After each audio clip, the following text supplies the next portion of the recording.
साथियों, कल यानी कि 17 मई, उसकी पूर्व संध्या है आज 16 मई। 17 मई 1933 ये शहीद महावीर सिंह का शहीदी दिवस है।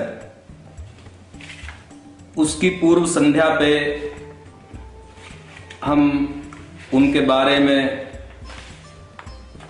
और क्रांतिकारी इतिहास के बारे में चर्चा करेंगे।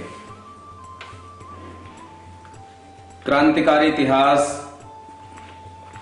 हमारे भारतीय स्वतंत्रता आंदोलन का, भारतीय इतिहास का एक ऐसा अध्याय है कि जो भी भारतीय समाज में कुछ भी बेहतर करना चाहता है उसको यहाँ से प्रेरणा जरूर मिलेगी। और जिस तरह से छोटी छोटी उम्र में क्रांतिकारियों ने बड़े बड़े कारनामे कर दिखाए थे, उसको याद करते हुए ही आगे का कोई रास्ता बनेगा, ऐसा हम सब सोचते हैं। आज का जो हमारा विषय जिस पे हम चर्चा कर रहे हैं वो एक ऐसा टाइम है जब हमें ये सोचने पे मजबूर हैं कि हमारी कितनी बड़ी आबादी सड़कों पे,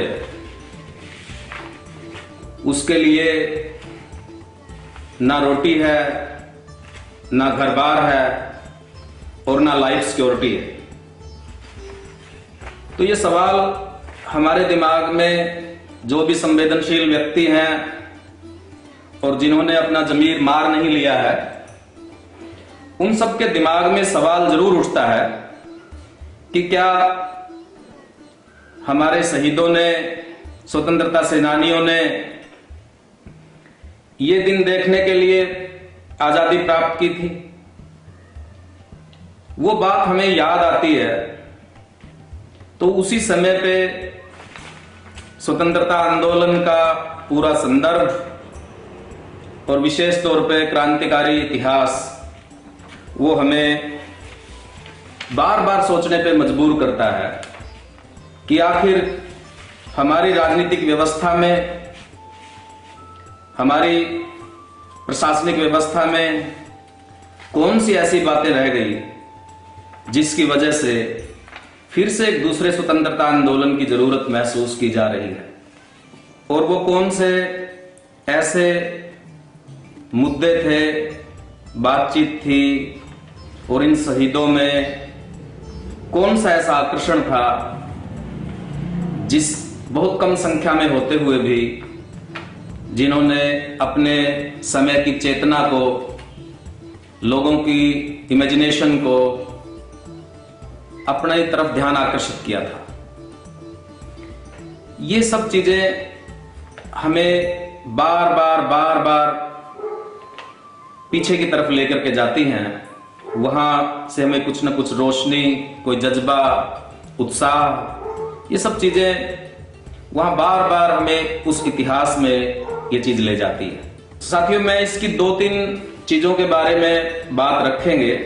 पहले तो ये कि शहीद महावीर सिंह का बिल्कुल ब्रीफ सी जिंदगी, छोटी सी थोड़ा सा परिचय, और फिर खास तौर पे उनके 3 डॉक्यूमेंट हैं, जो 3 पत्र हैं। एक उनके पिता ने जो उनको लिखा था, एक महावीर सिंह ने जो अपने पिता को लिखा था, और एक उनकी कविता जो उनके उससे मिली थी बाद में, उनकी शहादत के बाद उनकी डायरी में जो लिखी हुई थी। तो ये 3 चीजें हम पढ़ेंगे और इन 3 चीजों के बीच में से ही जो पूरा क्रांतिकारी आंदोलन है और क्रांतिकारी आंदोलन की जो विचारधारा है, जो उनके लक्ष्य थे, कौन सी ऐसी बात थी कि वो इतने सारे कष्ट सहन कर जाते थे, क्या चीज हमें वहां से मिलती है, ये इनके माध्यम से ही हम बातचीत करेंगे। और एक हिस्सा जो हमारा क्रांतिकारी आंदोलन है उसका भी विकास हुआ है, उस विकास के जो चरण है, जो पड़ाव है, उनके ऊपर भी जरा सी बातचीत हम करेंगे। सबसे पहले हम थोड़ा सा एक संक्षिप्त परिचय के तौर पे महावीर सिंह की जिंदगी के बारे में। साथियों, महावीर सिंह 16 सितंबर 1904 को एटा में शाहपुर पहला एक गांव पड़ता है, वहां पे पैदा हुए। एटा गवर्नमेंट कॉलेज से हाई स्कूल पास किया और उसके बाद 1925 में ये डीएवी कॉलेज कानपुर में आ गए शिक्षा ग्रहण करने के लिए। और आप सब जानते हैं, जो क्रांतिकारी इतिहास से थोड़ा सा भी वास्ता रखते हैं, कि कानपुर, बनारस, कलकत्ता और फिर उसके साथ लाहौर, अमृतसर और मुंबई, ये वो शहर हैं जो क्रांतिकारियों के एक तरह से केंद्र थे, जहां से क्रांतिकारी गतिविधियां संचालित हो रही थी। अलग अलग समय पे ये शहरों के जो केंद्र हैं वो बदलते रहे हैं, लेकिन एक समय पे कानपुर जो है वो बड़ी महत्वपूर्ण जगह थी। 1925 में ये पढ़ने के लिए आए और वहीं पे सबसे पहले इनका परिचय हुआ शिव वर्मा से और जयदेव कपूर से। और यहीं पे सुखदेव और भगत सिंह, उनसे इनका परिचय हुआ महावीर सिंह का। और ये एक साधारण विद्यार्थी से एक क्रांतिकारी के रूप में जो रूपांतरण हुआ वो यहीं पे हुआ, कानपुर डीएवी कॉलेज। इसके छात्रावास में ये क्रांतिकारियों का एक तरह से अड्डा था। भगत सिंह खुद जो है कानपुर में रहे और कानपुर एक ऐसा सेंटर था जिसमें गणेश शंकर विद्यार्थी, जो निरंतर कांग्रेस के बड़े लीडर थे और पत्रकार थे, बहुत ही होनहार पत्रकार, जो बाद में सांप्रदायिक दंगों में शहीद हो गए थे, लगातार मदद करते थे। और भगत सिंह यहां उस अखबार में नाम बदल बदल के लिखते भी थे। तो वहीं पे ही शहीद महावीर सिंह का परिचय हुआ और क्रांतिकारी आंदोलन उन्होंने ज्वाइन कर लिया, उसमें शामिल हो गए। महावीर सिंह बचपन से ही वैसे विद्रोही किस्म के थे। उनकी एक घटना है जिंदगी की कि जब वो स्कूल में थे तो कासगंज में एक सभा बुलाई, वहां के आप आजकल का डिप्टी कमिश्नर कह सकते हैं, मतलब कलेक्टर ने एक सभा बुलाई जिसके अंदर जितने भी अंग्रेज प्रस्थ लोग थे और जो शहर के मौजिज या माननीय गणमान्य व्यक्ति, जिस तरह से वो सरकारी आयोजनों में सज के बैठ जाते हैं कुर्सियों पे, वो बैठे हुए थे सारे। और वो सभा असहयोग आंदोलन के बाद की बात है ये। और भीड़ करने के लिए जैसे बच्चों को बुलाया जाता है, गमलों की तरह सजा दिया जाता है उनकी भीड़ सुनने बढ़ाने के लिए। आज भी हम देखते हैं ये दृश्य कि बच्चों को सुनना पड़ता है राजनेताओं की सभा में जाकर के भाषण, और कई बार तो टेलीविजन के आगे इंतजार करना पड़ता है कई कई घंटे तक। तो महावीर सिंह भी उन स्टूडेंट्स में थे जिनको वहां बिठाया गया। और आपको पता है कि जो भी हमारे नेता होते हैं उनको सबसे अच्छा मौका होता है यही अपना ज्ञान झाड़ने का, उपदेश देने का, भविष्य की नई पीढ़ी को नई नई बातें बताने का। और लंबे लंबे भाषण, इससे सारे विद्यार्थी उकता गए थे। और जब ये सारे उकता गए, लेकिन अपने टीचर्स का जो डर है आज भी वो कायम है और तब भी था, पर कोई स्टूडेंट बोल नहीं रहा था। तो स्टूडेंट्स के बीच में से एक आवाज आई, महात्मा गांधी की जय। और दूसरे स्टूडेंट्स ने उस आवाज को फॉलो किया, नारा लगाया महात्मा गांधी की जय। और इस तरह से ये नारों का दौर शुरू हो गया और वो सभा बीच में ही बर्खास्त करनी पड़ी। वो तो सारा जो जिस चीज के लिए वो सभा बुलाई गई थी वो सारा बिगड़ गया मामला। सभा तो बर्खास्त हो गई, लेकिन जो बड़े पदाधिकारी थे उनको ये बात सहन नहीं हुई। तो ये पता करवाया गया कि कौन बच्चा था जिसने शुरुआत की थी। और शहीद महावीर सिंह उस तक सूत्र पहुंचे और उनको इस बात के लिए सजा भी मिली। इस तरह से शुरू से ही उनके अंदर एक विद्रोही बैठा हुआ था, जो क्रांतिकारी माहौल पाकर के उनके अंदर एक क्रांतिकारी विकसित हुआ।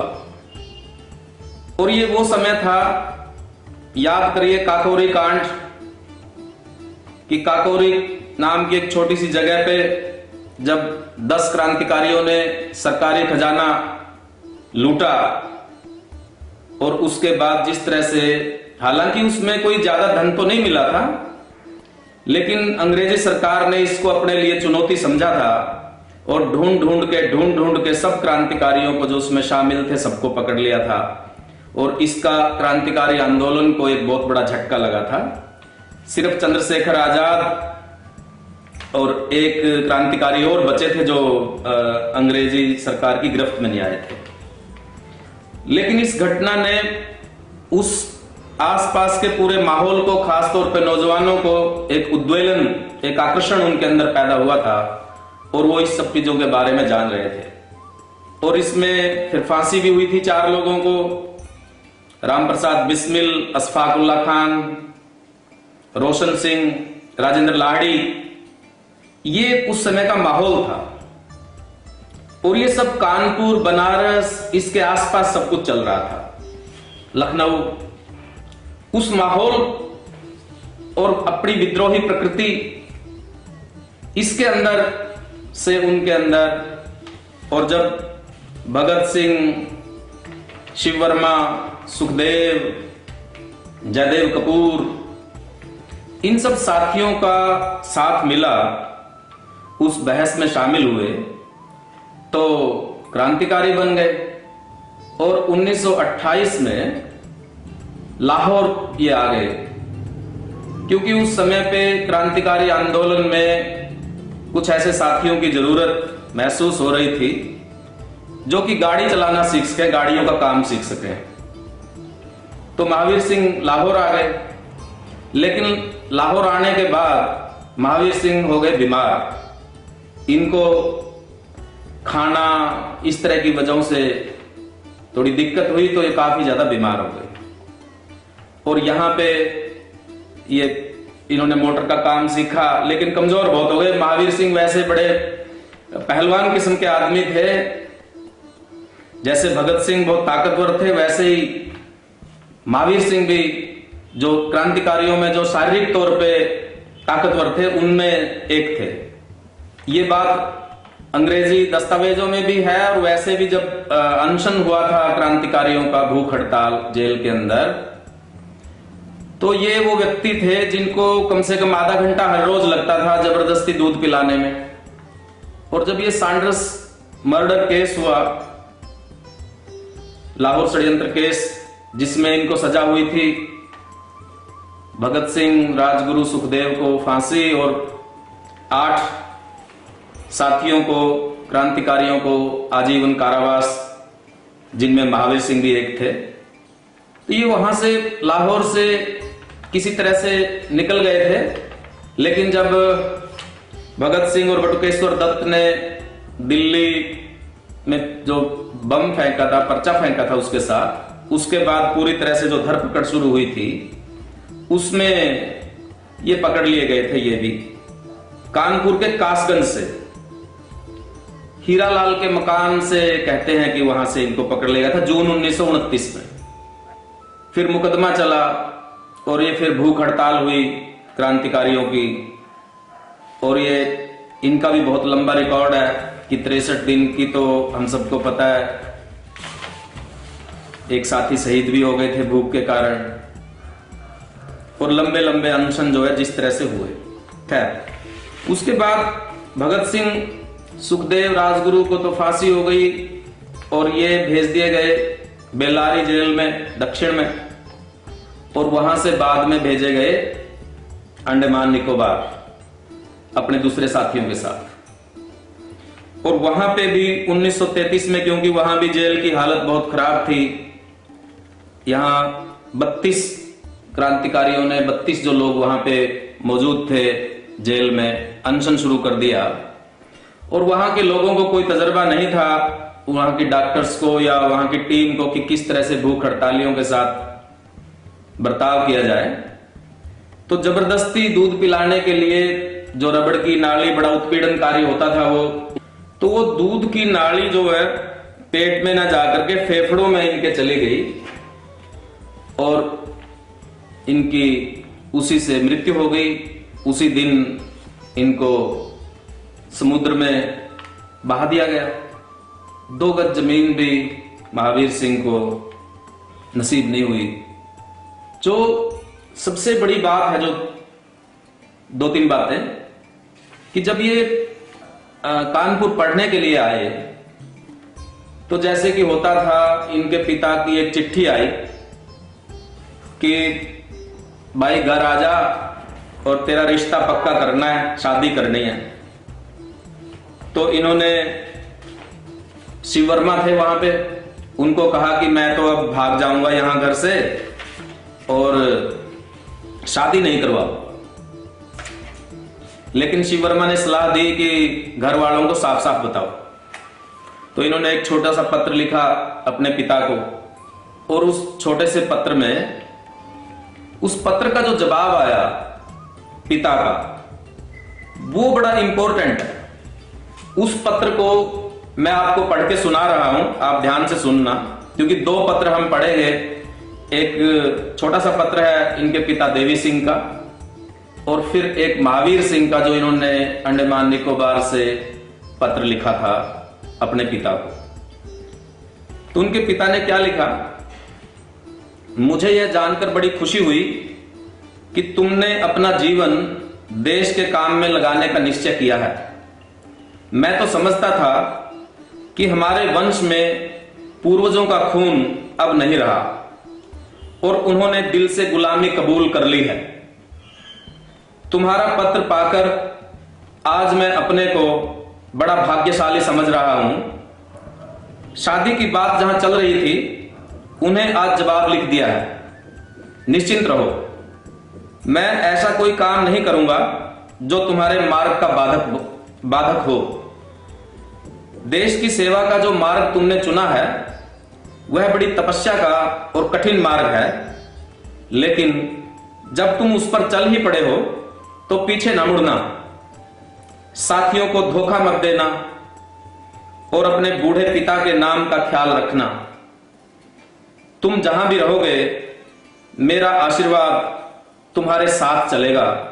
तुम्हारा पिता देवी सिंह। ये वो पत्र था साथियों, जिसको हर क्रांतिकारी जब भी अपने मां बाप से, पिता से ये बात कहता था, वो क्रांति के रास्ते पे चल पड़ा है, तो बहुत कम पिता ये उसका उदाहरण है। और ये आशा, ये विश्वास, ये उत्साह, ये पत्र उनकी हमेशा पूंजी रहा महावीर सिंह की। क्योंकि जब ये लाहौर में बीमार हो गए तो शिव वर्मा ने कि एक बार घर जाया और स्वस्थ होकर के वापस आना, तो उन्होंने यही कहा कि तुम्हें याद है वो पत्र जो पिताजी ने लिखा था। तो ये पत्र उनकी एक तरह से मार्गदर्शक भी रहा, पूंजी भी रहा हमेशा के लिए। मैं इनका दूसरा पत्र सुनाना चाहता हूं, वो बड़ा महत्वपूर्ण है, क्योंकि ये मैं इसलिए बात कर रहे हैं हम कि जो क्रांतिकारी इतिहास एक सामूहिक नेतृत्व का इतिहास था, उसमें सामूहिक नेतृत्व बड़ा महत्वपूर्ण था कि सब साथियों की जो अकल है, जो बुद्धि है, जो विचार है, वो सब एक जगह समाहित होकर के उसके बाद वापस सब में जाता था। तो जो भी डॉक्यूमेंट्स हैं, जो भी निर्णय हैं, उसमें सब शामिल है। और इन सबके साथ मिलकर के ही क्रांतिकारी आंदोलन की कोई शक्ल अख्तियार होती है, शक्ल निखर के आती है। तो हम महावीर सिंह की अपनी जिंदगी, अपनी सोच, उन सब क्रांतिकारियों को याद करना, समय समय पे कि सिर्फ कुछ प्रतीक और कुछ ही चीजों में हम उनको ना देखें, बल्कि वो किस तरह से विस्तार है उनका, किस तरह से फैला हुआ है कि वो अपनी जगह पे, अपनी अपनी जगह पे, छोटी छोटी जगहों पे वो एक प्रेरणा का स्रोत बन रहे हैं। एक ये पत्र भी मैं पढ़ देना चाहता हूं, उसके बाद क्रांतिकारी इतिहास पे और इस पे बातचीत करेंगे। ये पोर्ट ब्लेयर से लिखा था, अंडमान से। परम पूज्य पिताजी, आपको पढ़कर आश्चर्य होगा कि उपरोक्त स्थान पर मैं कब आ गया। यही पहेली हल करने में जा रहा हूं। तारीख 19 जनवरी को प्रातःकाल लगभग 11 बजे जेलर साहब सेंट्रल जेल बेलारी आए और कोठरी का दरवाजा खोलकर सूचना दी कि तुम्हारा ट्रांसफर है, पर यह नहीं बताया कहां का है। पूछने पर केवल इतना कहा कि शायद पंजाब में नए लाहौर कॉन्स्पिरेसी केस में गवाही देने के लिए मद्रास भेजे जाओगे। अस्तु 19 तारीख की संध्या को जब मैंने सेंट्रल जेल मद्रास में पैर रखा तो मेरे जीवन मरण के साथी श्रीयुत भाई कमलनाथ तिवारी के दर्शन लगभग 2 वर्ष बाद हुए और रात को भाई बी के दत्त और भाई कुंदन लाल जी की आवाजें सुनी। आप स्वयं ही जान सकते हैं कि मुझे कितनी प्रसन्नता हुई। परंतु अल सुबह फिर कुछ निराशा की झलक नजर आई जब देखा कि तिवारी और भाई दत्त और कुंदन लाल हमसे पृथक पृथक ले जाए गए हैं। परंतु वह 15 मिनट बाद फिर हर्ष में बदल गई और मोटर लारी में फिर मिल गए। बहुत दिनों का वियोग मिट गया। उस समय तक हम मन की खिचड़ी पका रहे थे और मिलने के आनंद में विफल थे, परंतु यह पता नहीं था कि कहां जा रहे हैं। सोचते थे कि शायद पंजाब जाएं, बाद में यहां आएं, परंतु हमारी लॉरी बंदरगाह पर पहुंची और विख्यात महाराजा जहाज के दर्शन हुए। उस समय समझा कि हम लोग अंडमान यानी काला पानी जा रहे हैं। मातृभूमि से तथा बंधु वर्ग से सदैव के लिए अथवा कम से कम 18 साल के लिए पृथक हो रहे हैं। जिस जननी की गोद में पले हैं और धूली में लौटे हैं, उसके दर्शन से भी वंचित हो रहे हैं। आप लोगों की पदारविंद की रज से सदैव के लिए दूर हो रहे हैं। ऐसी दशा में प्यारे देश को छोड़ते हुए हृदय में कितना कष्ट हुआ, परंतु साथ ही साथ प्रसन्नता भी हुई, जो कि इसके सन्मुख कुछ अधिक ही थी। वह थी एक साथ क्रांतिकारी की दर्शनाभिलाषा पुण्य पवित्र तीर्थ स्थान की, जिसको कि भाई राम रखा मल ने अपनी समाधि बनाकर पवित्र किया है और दूसरे बंगाली तथा सिख वीरों की तपोभूमि रही है। ये साथियों देखिए, ये जो क्रांतिकारी थे, भगत सिंह के बाद जो क्रांतिकारी आंदोलन के अंदर जो गुणात्मक परिवर्तन आया था, वो ये राम रखा बल और पंजाब के क्रांतिकारी, बंगाल के क्रांतिकारी, ये गदर आंदोलन के क्रांतिकारी थे। राम रखा मल जो विदेश से, अमेरिका से, कनाडा से भारत को आजाद करने के लिए जिनको, तो ये किस तरह से कह रहे हैं कि ये पवित्र तीर्थ है एक तरह से। उन क्रांतिकारियों का दर्शन जो है वहां पे होगा, इसलिए देश छोड़ने का भी, उस मिट्टी को छोड़ने की जो दुख है, और क्रांतिकारियों के दर्शन इकट्ठे होंगे वहां पे, क्योंकि वहां की उस भूमि को उन्होंने पवित्र किया है। ये अपनी विरासत को, जिस तरह से गदर पार्टी ने अपनी विरासत 1857 में देखी थी, 1857 के शहीदों के साथ अपना नाता जोड़ा था, उसी तरह से इस क्रांतिकारी आंदोलन ने भी गदर पार्टी के माध्यम से ये 1857 तक गए और 1857 के गदर पार्टी के जो मूल्य थे, जो संकल्प थे, जो विचारधारा थी, वो किस तरह से हर क्रांतिकारी के जीवन में जज्ब हुई थी, इस पत्र से आप उस बात का अनुमान लगा पाएंगे।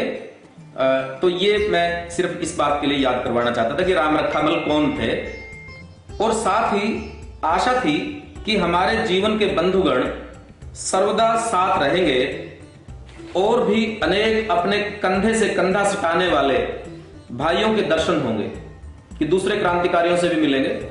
अस्तु 23 जनवरी की संध्या को विस्तृत नील गंभीर जलराशि की 850 मील से अधिक लंबी यात्रा करके हम इस पोर्ट ब्लेयर की जेल में पहुंचे, जहां पर अपने वर्तमान साथियों को मिलने के लिए उत्कंठित पाया। उनकी वैसी दशा हो रही थी जैसी हमारी थी। यहां संप्रति लगभग 40 के बी क्लास के तथा 24 सी क्लास के राजनीतिक कैदी हैं। कुछ लोगों की निकट भविष्य में आशा करते हैं। हमारी जेल तिमंजिला है और पास ही कुछ गजों के फासले पर नीलाश्व राशि गंभीर गर्जन के साथ किनारे से टक्करे मारता है और जो ऊपर से दिख पड़ता है। यह द्वीप समूह जंगलों से भरा हुआ सुना जाता है, जिसमें केवल नंगे रहने वाले असभ्य लोग रहते हैं, परंतु खुली हुई जगहों में कुछ भारतीय लोग भी बस गए हैं जिनकी भाषा हिंदुस्तानी है। और ये पोर्ट ब्लेयर टापू जो है वो फिर किस तरह से बसा, ये इसको यदि हम जानना चाहते हैं, क्योंकि भारत में एक बहुत अंधविश्वासों का देश है हमारा और बड़ी गहरी उसकी पकड़ है हमारे लोगों के दिलों पे, दिमाग पे, कि जो व्यक्ति एक बार समुद्र में चला जाता था काला पानी, तो उसको वापस भी नहीं लेते थे आसानी से, उसको समाज में स्वीकार नहीं होता था।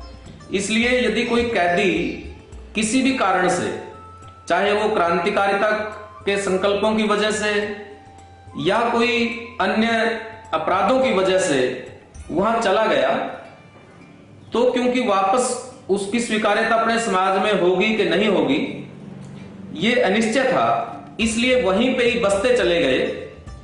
और ये बड़ा दिलचस्प है इस कि यहां पे कौन लोग बसे हुए, जिनमें केवल कुछ नंगे रहने वाले असभ्य लोग रहते हैं, परंतु खुली हुई जगहों में कुछ भारतीय लोग भी बस गए हैं जिनकी भाषा हिंदुस्तानी है। इन लोगों में से बहुत से कैदी हैं, कुछ सरकारी नौकर हैं और कुछ तिजारती लोग भी हैं। अभी हाल में तो जेल वालों का कुछ ठीक हाल मालूम होता है, लेकिन आगे की कह नहीं सकते। हमारे पुराने साथियों में अभी हमारे साथ डॉक्टर गया प्रसाद, मिस्टर बी के दत्त, भाई कुंदन लाल जी तथा कमलनाथ तिवारी हैं।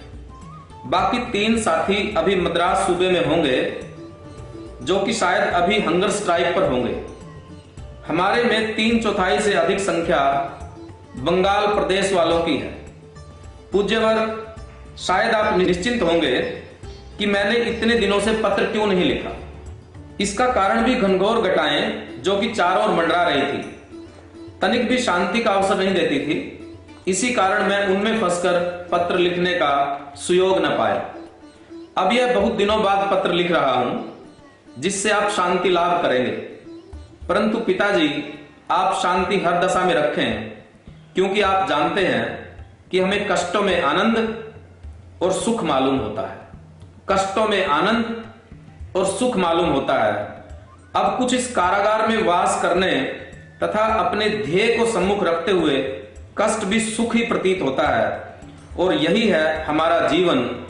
और जहां यह बातें हमसे नहीं रही तो समझिए कि हम मर गए।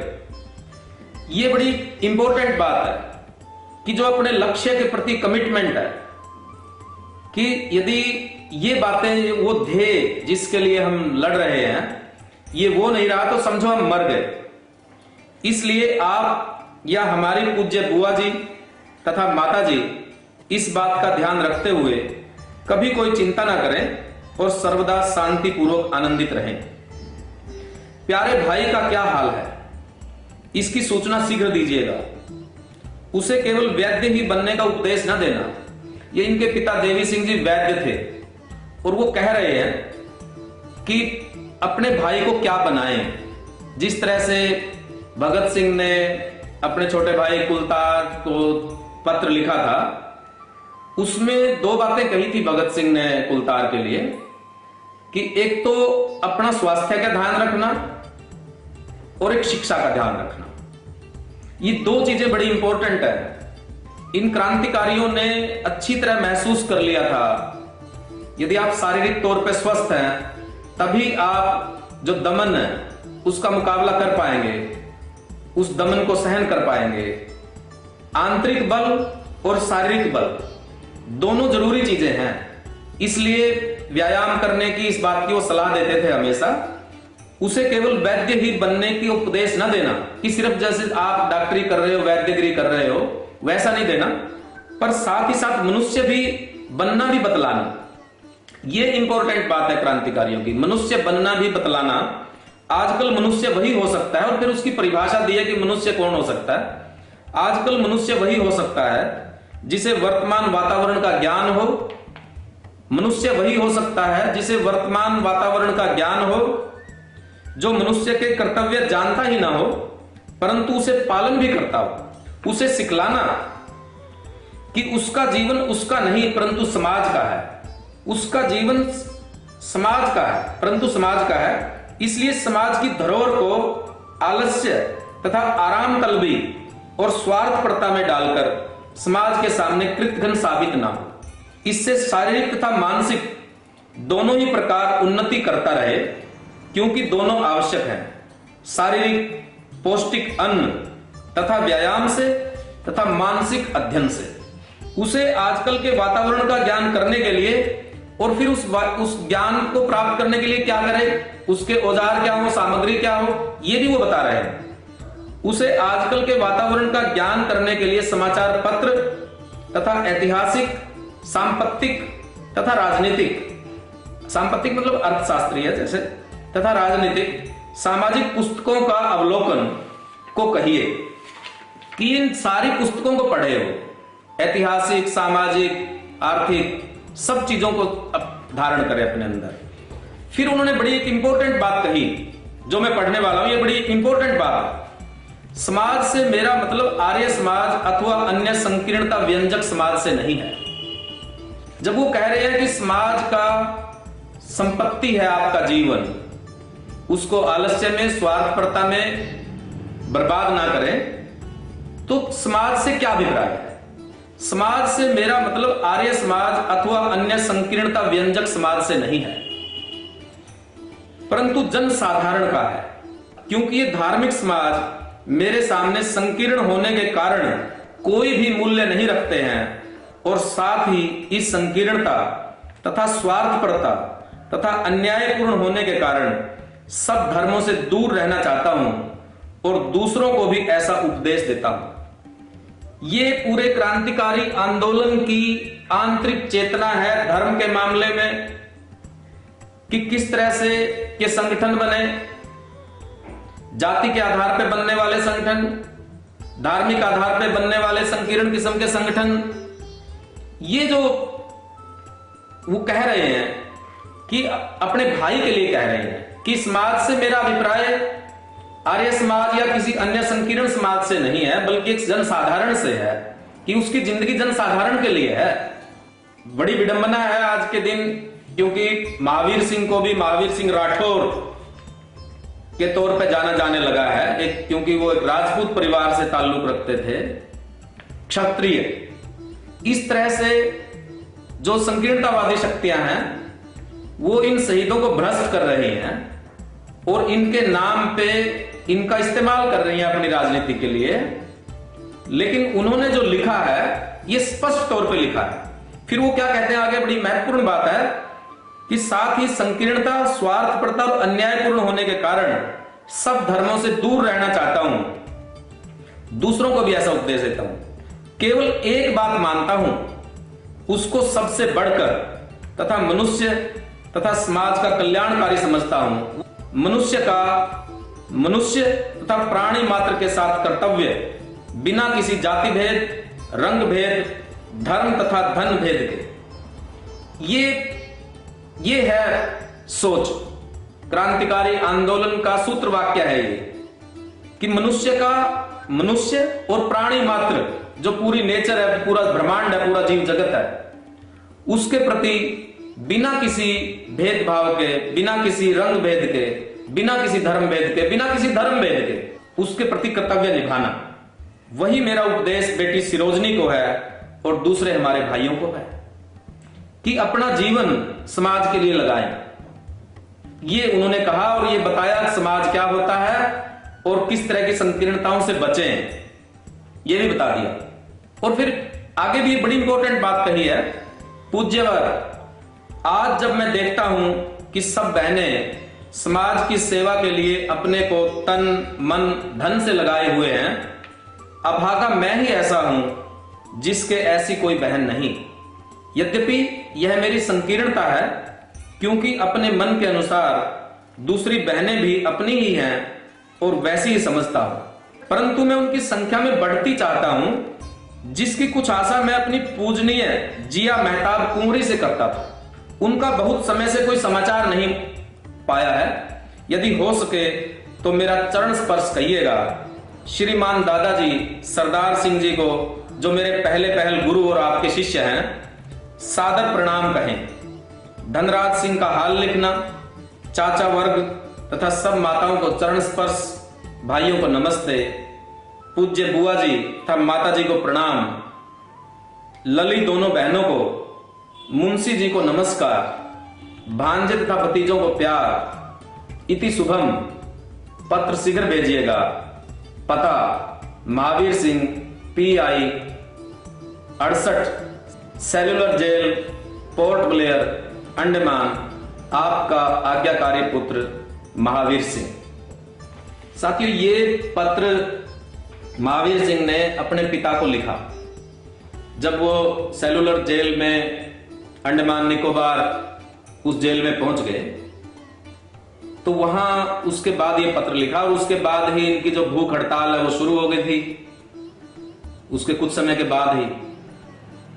और जो पहले हमने बात की, शहीद हो गए थे। इनके सामान से कविता मिली, पुष्किन की कविता है वो, जो रूसी रचनाकार हैं, कि किस तरह से हमारे क्रांतिकारी जो अंतर्राष्ट्रीय साहित्य के और अंतर्राष्ट्रीय चीजों से किस तरह से चीजें ग्रहण करते थे। जो ये अवस्था है क्रांतिकारी आंदोलन की, उसमें वो दिखाई देती है कि जो अंतर्राष्ट्रीयतावाद है, जो अंतर्राष्ट्रीय सोर्स से, स्रोतों से चीजों को ग्रहण करने की है। वो कविता मैं पढ़ देता हूं, छोटी सी 4 लाइन की कविता है।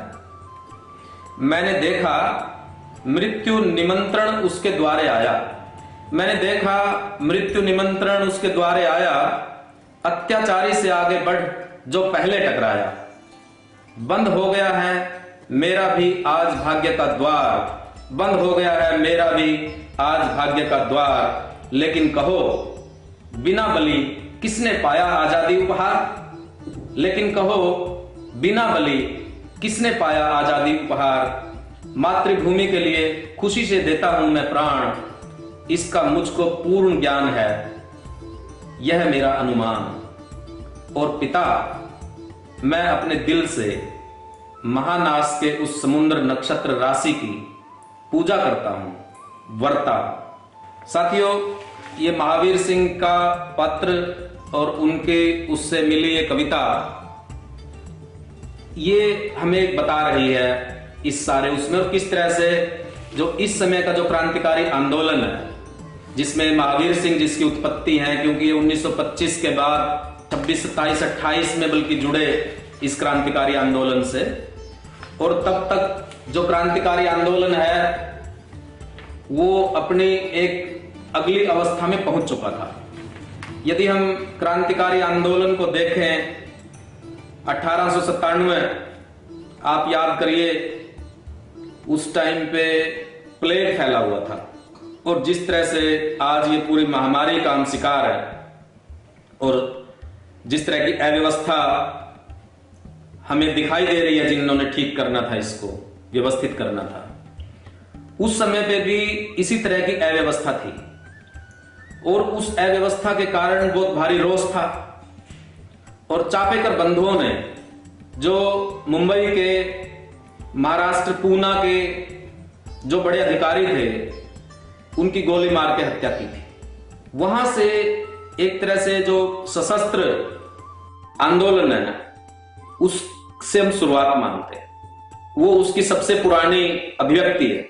यदि इस समय के क्रांतिकारी आंदोलन को, और फिर उसके बाद दूसरा पड़ाव क्रांतिकारी आंदोलन में आता है गदर पार्टी का, जिसने अपना एक संविधान भी बनाया, नियम बनाए, अपने लक्ष्य तय किए, अपनी पॉलिसी बनाई, अपना अखबार निकाला, अपना साहित्य का प्रसार किया, संगठन बनाने की बातें की, और उसमें पूरी तरह से कि धर्म के बारे में उनकी क्या सोच होगी, वर्गीय क्या दृष्टि होगी, इस सब में वैसे भी फर्क था क्योंकि गदर पार्टी में जो लोग शामिल थे वो किसान परिवारों से आए हुए लोग थे, वो अपनी किसानी चेतना के साथ उसमें शामिल हुए थे। और फिर गदर पार्टी के बाद जो यहाँ का क्रांतिकारी आंदोलन था, खास तौर पे असहयोग आंदोलन के बाद जब महात्मा गांधी भारतीय राजनीति में आए और उन्होंने असहयोग की काल की और चोरा चोरी की जो घटना है उसके बाद उसको वापस ले लिया, तो एक गुस्सा, रोष, असंतोष लोगों के दिमाग में था। और उसके बाद जो नौजवान थे उसमें क्रांतिकारी आंदोलन उस समय पे बहुत एकदम उसके अंदर भर्ती होना शुरू हुआ। और जो बंगाल का क्रांतिकारी आंदोलन था, बंगाल के ग्रुप्स थे बहुत सारे, उसी में जो सबसे इंपॉर्टेंट एक व्यक्ति थे सचिंद्रनाथ सान्याल, उन्होंने मतलब ये बनारस और इसके आसपास आकर के जो छोटे छोटे और लोग थे उन सबको एकत्रित करना शुरू किया। और उसके बाद से ये काकोरी और ये सब चीजें घटित हुई, जिसमें राम प्रसाद बिस्मिल मुख्य और फिर उनके साथ जुड़े अशफाक उल्लाह खान। अब इस और उसके बाद आते हैं भगत सिंह। तो ये 3-4 यदि हम पड़ाव माने क्रांतिकारी आंदोलन के, तो ये जो भगत सिंह वाला जो समय है, यानी कि जिसमें महावीर सिंह जिस चेतना से लैस है या जिस चेतना से क्रांतिकारी आंदोलन में आए, तो उसमें हम ये देखेंगे ये बात कि जो पहले का हमारा क्रांतिकारी आंदोलन है वो कहीं ना कहीं एक तरह से धार्मिक पूर्वाग्रह उसमें थे। जैसे राम प्रसाद बिस्मिल की भी हम बात कर सकते हैं कि जब तक पूरी तरह से वो दोस्त नहीं बन गए, अशफाक उल्लाह ने पूरी कोशिश करके, तब तक उनके दिमाग में एक धार्मिक पूर्वाग्रह था और उससे पहले के क्रांतिकारियों में भी ये बात थी। तो इस चीज से उन्होंने पीछा छुड़ाया।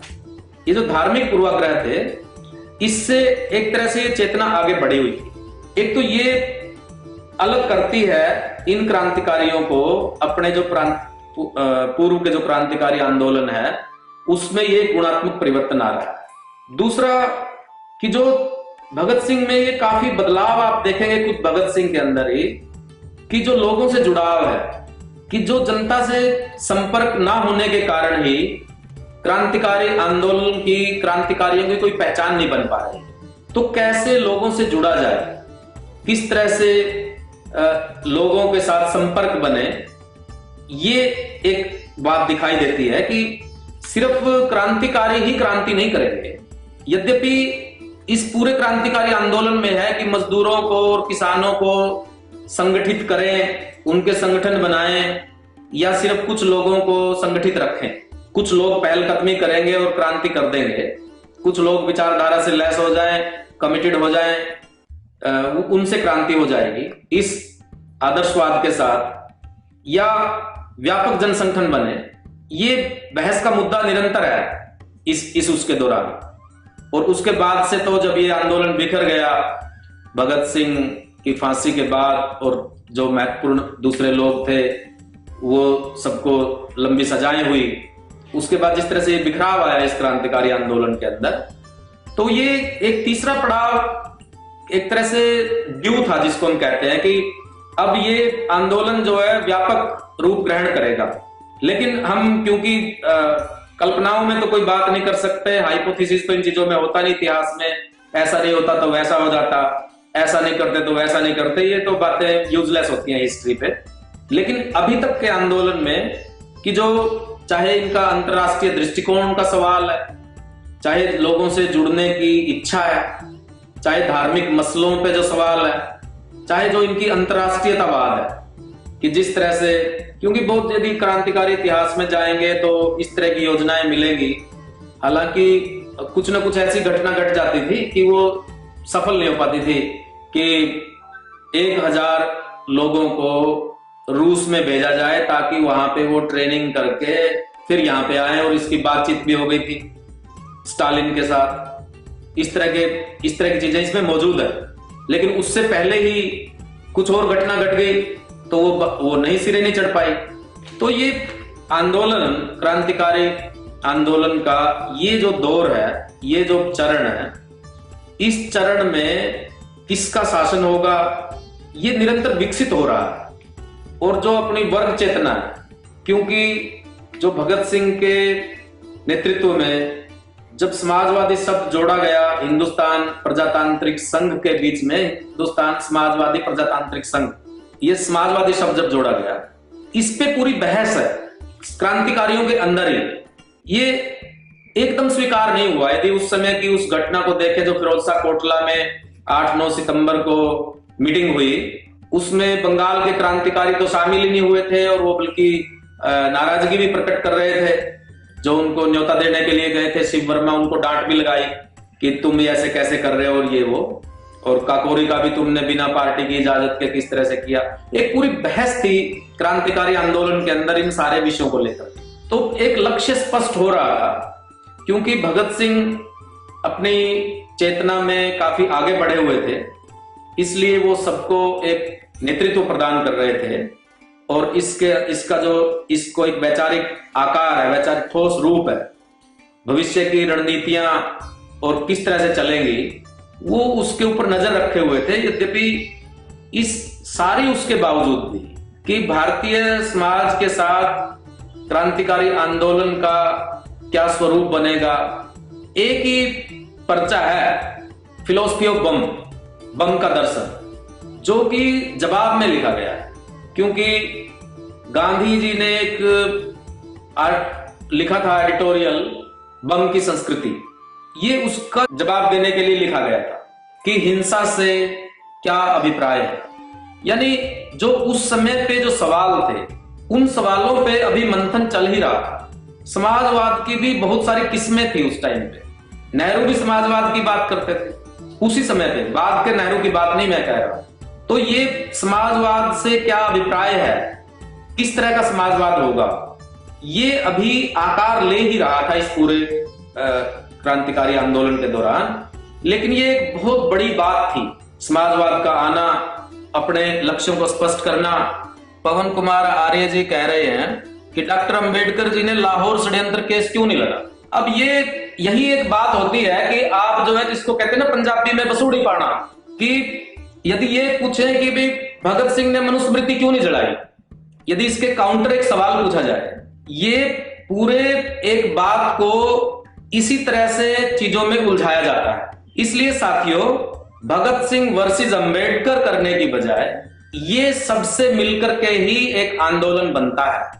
ये सारे मुद्दे अलग अलग जगह से, अलग अलग रूपों में, अलग अलग कॉर्नर से सब चीजें आ रही हैं कि व्यक्तियों को लेकर के दो पर्सनैलिटीज को लड़ाना, इस तरह से एक दूसरे के समानांतर खड़ी करना, इससे क्रांतिकारी आंदोलन का और आज जो जिस तरह के विभेदकारी जो शक्तियां काम कर रही हैं कि जनता का और जनता के जिन्होंने जनता की आवाज उठाई, उन नायकों के अंदर कोई समानता ना बने, कोई सामंजस्य ना बने, इसलिए उन चीजों से निरंतर बचने की जरूरत है। ये सवाल मतलब एक ऐसे सवाल है कि उन्होंने क्यों नहीं लड़ा वाला सवाल है, कि इतिहास में ये चीजें नहीं होती कभी भी। जो हुआ है हम उसके आधार पे ही बात कर सकते हैं। ये इस तरह के सवालों को और इस तरह की चीजों को बहुत सारे आजकल ये एक फैशन ही है कि भगत सिंह को अंबेडकर के खिलाफ खड़ा करना, अंबेडकर को भगत सिंह के खिलाफ खड़ा करना। आप ये सामने एक फोटो देखिए जो लगी हुई है, जिसमें भगत सिंह और अंबेडकर बैठे हुए हैं साथ में, कोई दिक्कत नहीं है, दोनों को आराम से बैठे हुए हैं। जब भगत सिंह को शहादत हुई तो अंबेडकर ने अपनी एक जनता जो पत्रिका निकलती थी उसमें एक आर्टिकल लिखा, एडिटोरियल लिखा 3 बलि के नाम से, जब इन तीनों का बलिदान हुआ। उसके अंदर आप पढ़िए और भगत सिंह का आप लेख पढ़िए, अछूत समस्या जो है कि वो किस तरह से, जो अंबेडकर कह रहे थे कि दलितों का एक अलग से संगठन बने, उनके रिप्रेजेंटेटिव वही हो सकते हैं, कोई और नहीं हो सकता। जिस तरह से उस समय पे जो हमारी अपर कास्ट और अपर क्लास जो दावा करते थे कि हम ही हैं सबके प्रतिनिधि, अंबेडकर अपना प्रतिनिधित्व मांग रहे थे कि हमारी बात हम ही कहेंगे, हमें अपनी बात कहनी आती है और हम अपनी बात को ज्यादा ठीक तरीके से कह सकते हैं।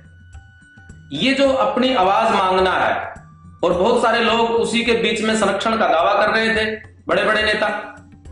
तो ये इसलिए इस तरह की बाइनरी बनाना, इस तरह से एक दूसरे के प्रति देखना, ये नहीं था। वो सब जो है अपने अपने की आजादी के बाद क्या मिलेगा, क्या होगा, किस तरह से वर्ग आगे बढ़ेंगे, उन परिस्थितियों में जहां से जो लोग आए थे उसी तरह की वो चीजें देख रहे थे। जी, सचिंद्र नाथ सान्याल ने बंदी जीवन नाम से आत्मकथा लिखी थी, बिल्कुल सही है। और ये अनुशीलन समिति बनाई थी उसी समय पे, ये युगांतर और बहुत सारे छोटे छोटे संगठन थे। सचिंद्र नाथ सान्याल का यही योगदान है कि बाद में इन्होंने इन छोटे छोटे ग्रुप्स को इकट्ठा किया और ये एक जो क्रांतिकारियों का एक राष्ट्रीय स्वरूप, जिसमें भगत सिंह का और सचिंद्र नाथ सान्याल का विशेष योगदान है।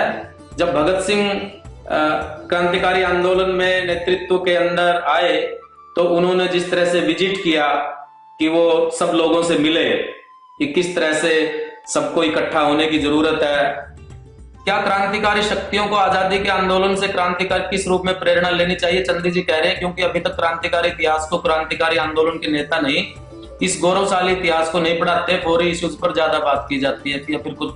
प्रेरणा तो लेनी चाहिए। देखिए, जो भी हमारे भारत के नायक है, ये क्रांतिकारी भी, सामाजिक आंदोलन के क्रांतिकारी भी, आप बिल्कुल महात्मा बुद्ध से शुरू हो जाइए, उससे पीछे जाए तो चारवाक से शुरू हो जाइए। जब जब दुनिया के अंदर जब से शोषण हुआ है तो शोषण के खिलाफ आंदोलन भी हुए हैं। यदि शोषण हुआ है तो शोषण के खिलाफ भी शक्तियां रही हैं। अब जो लोग शोषण को खत्म करना चाहते हैं, जब वो अपनी इतिहास लिखें या अपने इतिहास पे नजर डालें तो इस बात को चिन्हित करने की जरूरत है कि वो कौन लोग थे, मध्यकाल में कौन लोग थे जो शोषण के खिलाफ आवाज उठा रहे थे, जो हमारी विरासत है। प्राचीन काल में, आदिकाल में कौन लोग थे जो शोषकों के खिलाफ आवाज उठा रहे थे, वो कौन लोग थे, उनके क्या मुद्दे थे, किस तरह की बातें थी, वो किस रूप में आई। हो सकता है बिल्कुल स्पष्ट तौर पे कोई ऐसे चिन्ह ना मिले, क्योंकि विद्रोहियों के चिन्ह हमेशा मिटा दिए जाते हैं। महावीर सिंह की भी लाश जो है उनके परिवार को नहीं दी गई थी, समुद्र में बहा दी गई। भगत सिंह के साथ भी इसी तरह से करने की कोशिश की गई थी कि जो भी ग्लोरियस हिस्ट्री का कोई भी चिन्ह बन सकता है, उस चिन्ह को ना बनने दे। ये हमेशा शासकों की इस तरह की चीजें होती हैं। लेकिन जो अपना इतिहास उसमें देखना चाहते हैं, उनको इस बात को देखने की जरूरत है कि भारत में किस तरह की शक्तियों ने किन मुद्दों के साथ किस तरह से शोषण को चुनौतियां दी थी। अब कई बार वो जो शोषण को चुनौती देने का जो रूप है, हो सकता है वो धार्मिक फॉर्म लगे, जैसे कबीर का आंदोलन, हो सकता है वो ये लगे कि ये तो एक धार्मिक, वो उसका फॉर्म धार्मिक हो सकता है, लेकिन उसकी जड़ में, यदि मार्क्सवादी दृष्टि से आप समझना चाहते हैं, तो उसकी जड़ में सामाजिक शोषण, आर्थिक शोषण, उसको देखने की जरूरत है। जरूर, मतलब जो क्रांतिकारी शक्तियां हैं इस टाइम पे, वो इस क्रांतिकारी इतिहास से प्रेरणा लें और इस क्रांतिकारी इतिहास के जो अपने झोल है, जो अपनी दिक्कतें थी, उससे भी सीखते हुए आगे बढ़े। क्योंकि अभी और आगे बढ़ चुकी है दुनिया, तो ये तो उनकी सबसे नजदीक की विरासत है, जिसमें एक तरह से शहादत का जज्बा है, बुद्धि का, विचार की बहुत जबरदस्त चमक है। और ये दो चीजें चाहिए किसी भी आंदोलन को, कि विचार के अंदर एक दूरदृष्टि और उसकी वैज्ञानिकता, उसकी समग्रता, और उस विचार को स्थापित करने के लिए जान तक दे देने का जज्बा। ये दोनों चीजें इस क्रांतिकारी आंदोलन में मिलती हैं, विरासत है हमारे। शहीद महावीर सिंह की शहादत की पूर्व संध्या पे हम उनको याद कर रहे हैं और उसके माध्यम से हम उस पूरे इतिहास को, क्रांतिकारियों के जज्बे को सलाम कर रहे हैं, उनको श्रद्धांजलि अर्पित कर रहे हैं अपनी, और उनसे सीखने की कोशिश कर रहे हैं। तो धन्यवाद साथियों, मिलते हैं फिर किसी नए विषय के साथ, तब तक के लिए धन्यवाद।